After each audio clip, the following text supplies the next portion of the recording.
Good morning, good afternoon, or good evening, wherever and whenever you are. My name is Rune from Rune'sGuild, and this is another episode of RPG Horror Stories. Now, before we begin, I do want to explain my absence a little bit. A nearby town had been requesting aid with a lot of monsters that had been attacking them, so I traveled over to help them set up a guild of their own. But once things started getting a little bit too calm and they didn't necessarily need me anymore, they actually chased me out with pitchforks and torches, so that wasn't very cash of them. Also, I got married to a dragonborn. Anyways, that's enough about me, and we have a few stories today. I actually have 3 that I had on backlog that I wanted to read. Up first is a story about how somebody got their very first TPK from like a haunted house or something like that. But anyways, I'll go ahead and just read it then.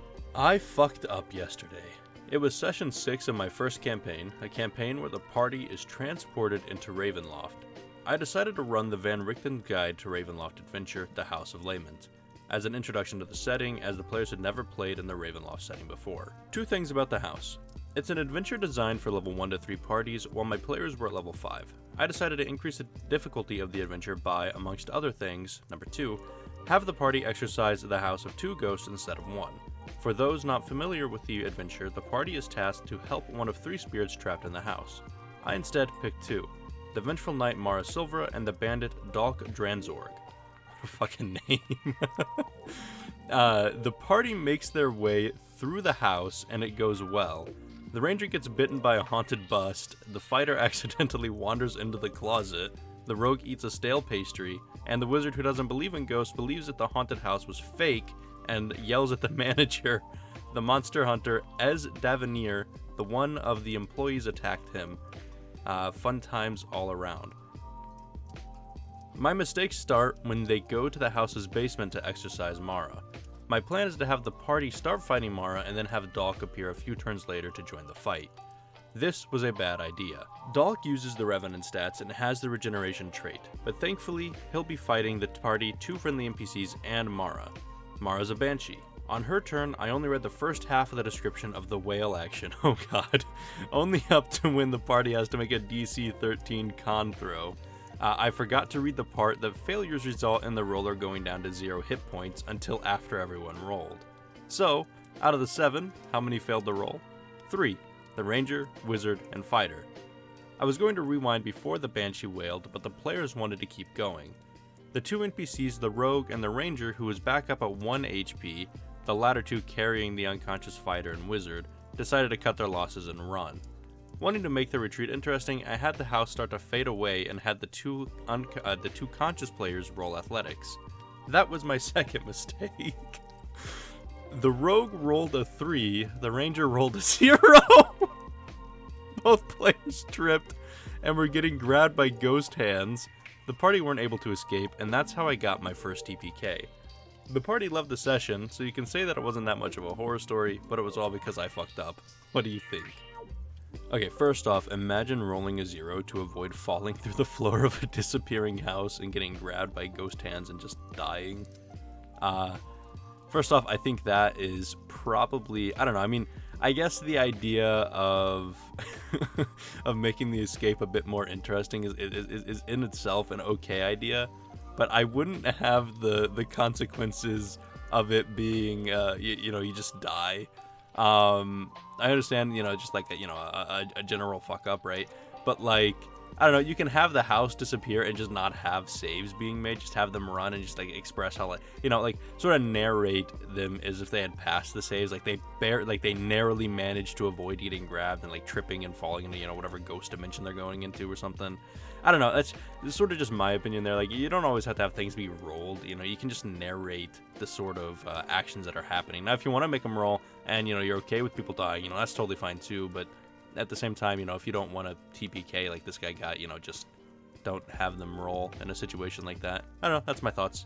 I completely forgot that when I start the next story or whatever, I usually say roll the post. Totally forgot that one. This one is actually about apparently the DM has an unquenchable thirst for blood.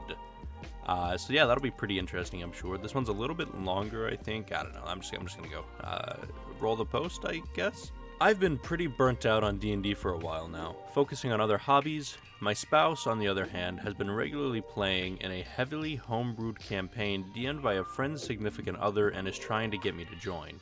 While I've politely declined their ongoing game, it turns out the DM was interested in running a consecutive vanilla campaign with a smaller group. I decided to give it another shot. We're playing online with a party of 3, me, my spouse, and their friend. And we all start at level 3. While we did have a short session where we introduced our characters, we didn't have a proper session 0. This was a red flag for me, but I threw caution to the wind and went along with it without pointing this out because my spouse assured me that this is a good DM. Now, while I enjoy combat, I prefer role-playing, keeping the fights short and snappy, so imagine my dismay when our first session started off with our characters, without having even met in-game yet, are immediately being attacked by the undead at the tavern they're staying at. It's a long slog of an encounter, 8 zombies in total, but we managed to pull through. After finally doing some roleplay to form the party, we decided to check out the most obvious source for the undead attack, the nearby graveyard. As it turns out, there's a desiccated mausoleum with a challenge that involves rotating several statues into the right positions. Unfortunately, this is not so much a puzzle as it's trial and error battle gauntlet. No amount of investigating gives us any clues towards the solution, and every time we make a mistake, 2 more zombies emerge from the ground that we have to fight. Eventually, we solve it and a door opens. We enter, and after climbing down the stairs, find ourselves inside of the first dungeon. And inside that dungeon, we find a room with an open sarcophagus, with a gleaming precious gem lying inside. We take the bait and a ghost appears. Combat ensues. It does not go too well. At one point, the ghost uses horrifying visage, and I roll so badly, and my character, along with another party member, ages 30 years. Especially bad since I'm playing an already aging Dragonborn who is now geriatric and by all logic near death. That's just D&D for you, but it's still a bummer. Since we're all out of healing, low on HP, and with 2 of us ready for the old folks' home, we cut our losses and abandon the dungeon. Our plan is to rest and hopefully find a way to reverse our rapid aging. However, when we step foot outside the mausoleum, we're immediately ambushed by bandits. The session ends on a cliffhanger before we can engage. The DM is ready to disconnect, but I ask if we can do a short feedback session. Oh no. They oblige, and I honestly confess that I didn't enjoy the session, feeling it's too combat focused and the encounters are too hard. It turns out, I'm dumb. It turns out the other 2 players agree, and my spouse mentions their other campaign is more RP heavy. The DM claims to understand our feedback, and they'll lighten up on the combat next time. We start our next session trying to negotiate with the bandits, claiming we have nothing of value, and try to play up the sad poor old person angle. Unfortunately, despite a high persuasion roll from our rogue, the bandits are out for blood, and we're fighting again. And 3 rounds later, it's TPK o'clock. At this point, I kind of lost my temper and snapped at the DM, and they responded they'd already made the encounter easier than they'd intended. I decided to cut my losses, honestly stating I didn't want to play anymore, and bowed out. I guess if there's a lesson here, it's that while talk to each other is still the #1 solution to most RPG horror stories, it's not a guaranteed fix. Fortunately, we'll always have solution 2, hit the bricks. Some additional notes: the DM had the annoying habit of describing how our characters responded to situations. For example, they described the bandits threatening the party with crossbows and our characters raising their arms in response. I was curious, so I calculated the combat CRs based on our party and the monsters we encountered. Both the first combat against the zombies and the encounter with the ghost are considered hard. Post-feedback, the encounter with the bandits, which for some reason involved 2 bandit captains, was definitive deadly. My spouse doesn't understand what happened since their own campaign is nowhere near this hard. They were actually kind of upset that their character died since they spent quite some effort on their backstory. Their next session was planned for next Sunday but was moved to 2 weeks later. I'm curious if they'll actually continue. From what I understand, the DM and their significant other spouse's friend had a big argument about this. Yeah, I prefer a good mix of both roleplay and combat. I mean, usually I used to be super combat heavy when I first started. But I kind of just prefer now. Like, I don't know, I feel like I do more roleplay now than I do combat. And I feel like that's just sort of like the pipeline you go down. Like combat, you use it because you need to fill in the gaps because maybe you're not entirely sure about how to do like, full party roleplay, full game roleplay kind of thing. So you just kind of shove combat in there where there could be roleplay. And I feel like just like eventually you sort of realize that, you know, not everybody in the world is going to constantly be trying to kill each other. For example, like, you know, if there's a bunch of, you know, zombies and, you know, an undead outbreak, and, you know, you're in the graveyard minding your business. Like, why were the bandits in the graveyard? And, like, if they tailed them there, what, like, and then they came out, and I don't know, I just feel, it just, to me, it doesn't make very much sense that the bandits in the middle of this, like, undead apocalypse kind of thing are full on just trying to kill everybody they come across, or, like, steal all their stuff. Like, I get it, they're bandits, but, like, at the same time, you kind of have to wonder, like, you know, if it's a group of, like, you know, like 6 bandits, you know, maybe, I doubt that they're going to be entirely focused on just killing the old people that come out of a crypt full of zombies. Like, if they're gonna do that, you think they would just kill them on sight, thinking that they're zombies or something, you know, not just like, oh, we know that you're alive, give us all of your stuff or die, we're 2 bandit captains, we're co-captains, bandit co-captains of this bandit clan of 6 people, yeah, give us all your stuff. I don't know. I also don't like when people just sort of like role play for their character, or for like their players' characters. Like if you're, if I'm in a game and I have a specific thing I want my character to do, and then you're just sort of like, no, this is what happens instead. Like that. I mean, that's it for me. I would just bow out right there, because I feel like it takes away, you know, not to be the guy that argues for like player agency and whatnot, but it's just sort of like, the game is about the players making choices to influence the world, and if you're taking away the choices, like, what's the point of playing there? You know, maybe one of the players, and you know, wanted to, I don't know, like the rogue, for example, wanted to like slide a hand, throw a dagger at the dude's face, you know, like, but he can't because his hands are in the air because the DM just decided that. I mean, beyond that, it's just sort of like, you know, not everything, like I said earlier, has to be about combat, you know? Like, you can have combat without combat, you know? It can be like a battle of wits kind of thing, you know? Like, have the players actually figure out how to get out of a situation with their words and brain, rather than, you know, slugging a sword around. And, you know, if you want, like, a combat-heavy campaign, you know, just advise that beforehand, you know? So people don't build characters focusing on, like, you know, brains over brawn, you know? Like, hey, just so you know, there's going to be a lot of killing in this. There's going to be zombies. There's going to be, like, tough fights. You know, make sure you build a character for that. You know, then they can decide, like, oh, well, you know, I don't really want to be a part of that because I didn't feel like playing, you know, Gorlock the Barbarian King. You know, like, it's just, I don't know. It's just my opinion. Just warn your players what they're going to be getting into. And, you know, I guess, like, maybe, like, sort of, you know, like Ops, like, spouse said, you know, that it's a very, you know, roleplay heavy campaign with a good DM, but like, I don't know, I feel like the DM still, if I don't hear from the DM exactly what the campaign's about, I'm not really going to trust somebody else saying that it's going to be like that, because, I don't know, as a DM, if for example, if my wife said, hey, my DM is really good at, like, you know, mixing combat and roleplay, and there's like barely any, you know, blah blah blah blah blah, you know, and, you know, maybe for this particular one shot, I was like, nah, it's gonna be a fucking, like, battle royale kill fest, and, you know, nobody knows that because she's going off of my other campaigns and other things that I've done, you know, but, like, in this particular one, I have something planned. So, like, if people have questions about what's going on, it's always best to just hear it from the DM themselves, as opposed to, you know, somebody who's played with them in the past, because it might always be the same. I don't know, I'm kind of rambling here, and there's not really any point to this, so we're gonna go ahead and just end that, and then go ahead and roll the next post, which is from my understanding of the title. Apparently there are a lot of deaths in the first session, and it's titled First Session Deaths Galore. So yeah, we're gonna go ahead and roll the post. So this is my first time posting on this sub, and I look forward to sharing future horror stories, but not experiencing them. At first, I wasn't sure if this was a horror story, but after watching so many of the videos on Crispy's Tavern's YouTube channel, I think it fits. Hopefully that's my channel eventually. So without further prolongation, here is the medley of the DM who constantly killed me in the first session. And this is 3 stories about one person, so sorry if it gets a bit ranty.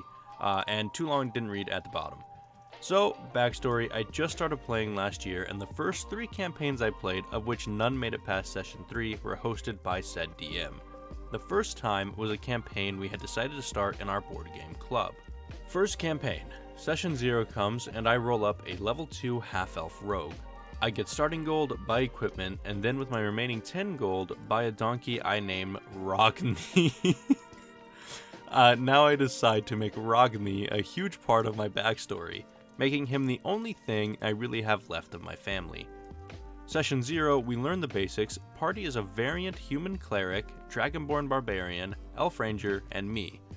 We fight a hag and the dragonborn metagames, a tale for another day, and we end up killing it with me gloriously riding on Ragni's back. We then head to a tavern to get our gold reward. I had decided I wanted to go get better equipment and headed to a blacksmith shop, finding it relatively easily. When in the blacksmith shop, I noticed a gauntlet and asked the blacksmith about it. Turns out it was donkey hide, and he offered to cut me a deal and give me a pair if I handed over my donkey, who I brought into the shop with me. I was obviously horrified in character and the idea of Ragni dying, and spat in the blacksmith's face. As I turned to leave, the DM, not even rolling to hit, said, "You take 3 points of bludgeoning damage. What do you do?" I was surprised, but thought I could do some fun combat with this man. I proudly stated that I wanted to slice at him with my glaive. Now, looking back, I should have specified that I wanted it to be non-lethal, but at the time, I didn't even know that existed. As well as the DM didn't explain anything about what would happen or "are you sure?" He just told me to roll.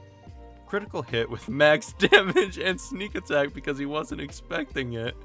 I one-shot him and the DM described as I chop his head clean off. What the fuck? Before I could do anything, or even before anyone could notice, there were guards on scene to arrest me. This sounds like Skyrim guards, I just know. I tried to roll deception, no dice. As I was dragged out of the store, the party watched as I shouted to them to get my donkey. The party agreed and we ended session 0. That was session 0? That was session 0? That's where you're just supposed to talk and make people know each other. That's okay, so he's going to prison, chopped off somebody's head, off to a great start. Next week, 2 new people had joined, and throughout the week, we planned how to save Ragni. Now, I should mention, only me and Ranger had never played before, and all other players had at least 2 years of experience on us. As we talked with the DM about it, he sounded like he would let the party go on an epic donkey rescue mission, while the Necromancer Paladin and I, the 2 new players we met in my jail cell, tried to break out of prison. Session 1 starts, and the party comes to visit me in prison, but the guards only let them see the Necromancer and Paladin. As I leave, I am allowed to escape. I roll high on lockpicking check, and I was able to sneak in 3 lockpicks. However, 2 guards stand watch. I roll for stealth, natural 19 for a total of 24 on the roll. I sneak all the way into the visitation room where the party is. The party sees me, and 4 out of 5 decide not to say anything. But the barbarian decides to yell about my escape. What the fuck? The guards instantly grab me and take me to the executioner's block. 2 minutes later, I am rolling up a new character. Oh no! Oh, and Waterdeep Donkey Heist? Well, a fire giant attacked the city immediately after, so we didn't do that either, meaning the campaign died there. What? Wait, what was the point of that? Where did that come from? The second campaign was a zombie apocalypse setting, and that's never good. That was already 30 sessions in. The DM asked me to join, and I did. I rolled up a Dragonborn fighter, nothing special, just something to play. 30 sessions in, what is it? If they play once a week, that's 30 weeks. How many months is that? I'm not good with math. What is that? That's 7 for 28. So almost a year in. They just had them join almost a year in campaign, and they don't know how to play at all. That's great. That's also that's a DMs out there. That is a great way to include new players. Make sure you do that. We started sessions as we were going through a dungeon. There was a homebrew class, artificer, druid, and a sorcerer who wasn't present. We were all at level 5. Almost a year in and you're level 5? I guess that makes sense if you have milestone XP, but still. We went through a room where they had previously fought 30 minotaurs at once. 30 minotaurs at once.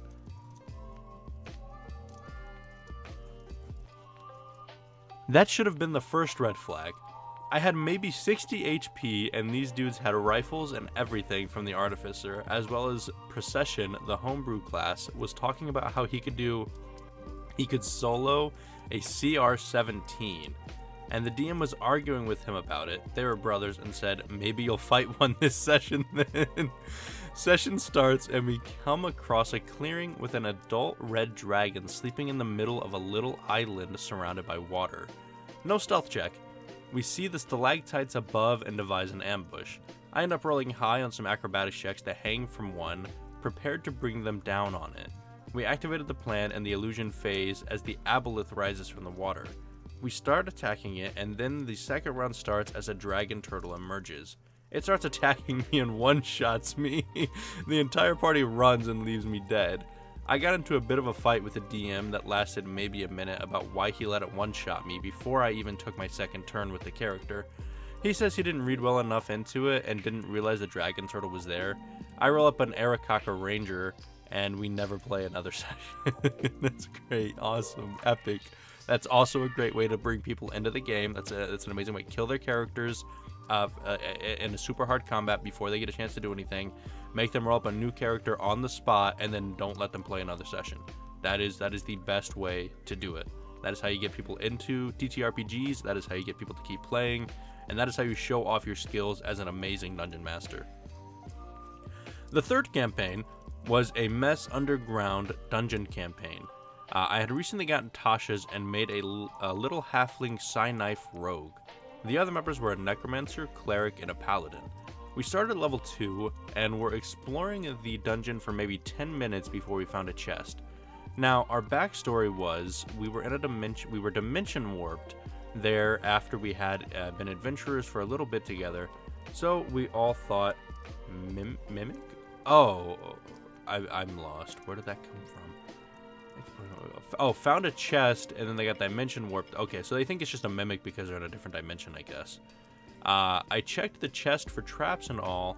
Nothing. The cleric cast detect magic. Nothing. So we opened the chest. Roll initiative as we had awoken the water elemental. What the fuck? Now at this point, maybe 2 people in the party had magic and not powerful magic. Nobody had magical weapons, and I couldn't get the Psy-Knife abilities till next level, so we were pretty screwed. Only made worse by the chamber starting to flood.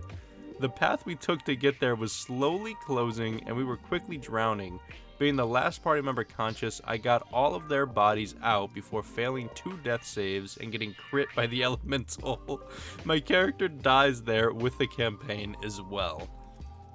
Now, I don't play with this or for this DM anymore, as every campaign of mine he joined, he power gamed, which wouldn't be so bad if he wasn't joining beginner style campaigns. And throughout all his campaigns, we used 5e stats but 3.5e combat rules, crit rules, and advantage rules, and XP rules. Nevertheless, I have learned my lesson, and we won't be playing with him again anytime soon. To only read, Power Gaming and Relentless DM kills my character with overpowered monsters or instant executions on 3 separate stories in session 1. Oh man. I mean, honestly, what do I even say about that? That was, I hate to say it, I feel for Op here, but I that was funny. No, for real though, probably not the best way to start somebody off on their, D&D, Pathfinder, just RPGs in general. Especially if these were like the first 3 campaigns that this guy had ever played, first 3 that this person had ever actually been in. Not the best way to do that. And from what I saw, that OP was doing. Was hosting some of his own games there at the end, and the DM was there, but he power gamed. But still, I mean, I think it's pretty cool that he managed to stay, how should I say, resilient, I guess, and stuck through it and ended up being a DM of his own. That's pretty cool. Now, there was one thing that I thought I saw. Yeah, in the second story, it was a zombie apocalypse, and then they were underground in a cave, or were they just at a... Yeah, no, not on a cave, but it was a zombie apocalypse, and they were fighting a dragon, and an aboleth, and a dragon turtle, and there were stalactites, so they had to be in a cave. Yeah, they had to have been in a cave for the stalactites to be on the ceiling, but why was that in the zombie apocalypse setting? Maybe they were just in a... I don't understand that. Kind of took a wild turn there. I'd be confused if I were the players. And also 30 Minotaurs is I don't even know how strong Minotaurs are. I've never actually used a Minotaur in any of my games, so I have no idea how strong they are, but that's about how it goes. No, I just I think that, you know, this DM has a specific playstyle, or maybe this DM just doesn't like OP. So that's why he, you know, ruined 3 of his campaigns in order to just get, you know, make OP stop playing and then power gamed in his games. Because if that was 30 sessions in, and they never played another session after that, I feel like he just nuked his own campaign because he didn't like OP, like, at all. That's my take on it, at least. Let's see. I mean, what else is there? I mean, that's about all I have to say for the stories. I do want to say thanks, though. I know that I was gone for like 3 months, and we were still like growing in subscribers and like view counts and likes like massively. I know I stopped uploading. I had like 180, and we're at 307 now, and that's just passive growth. So I mean, like, thanks for everybody that was just hopping on the train and staying. I hope to get back to just like regularly uploading on the Mondays, Wednesdays, and Fridays again. I don't remember what time I was uploading at. I think it was 10 or 2, either 10 a.m. or 2 p.m., and I can't remember which one exactly. But we'll try to get back on track with uploading, and, you know, I don't expect to be like, you know, massively exploding here when I come back, because obviously I was gone for a while, and it'll take some time to get back into traction. But still, you know, thanks for everybody that tuned in. Thanks for everybody that leaves a like. You know, comment. You know, if I did good, let me know. If I did bad, let me know too. I'm sorry about that. Yeah, if you enjoyed, stick around. I'll be doing more videos more frequently, and yeah, that's about it. Thanks.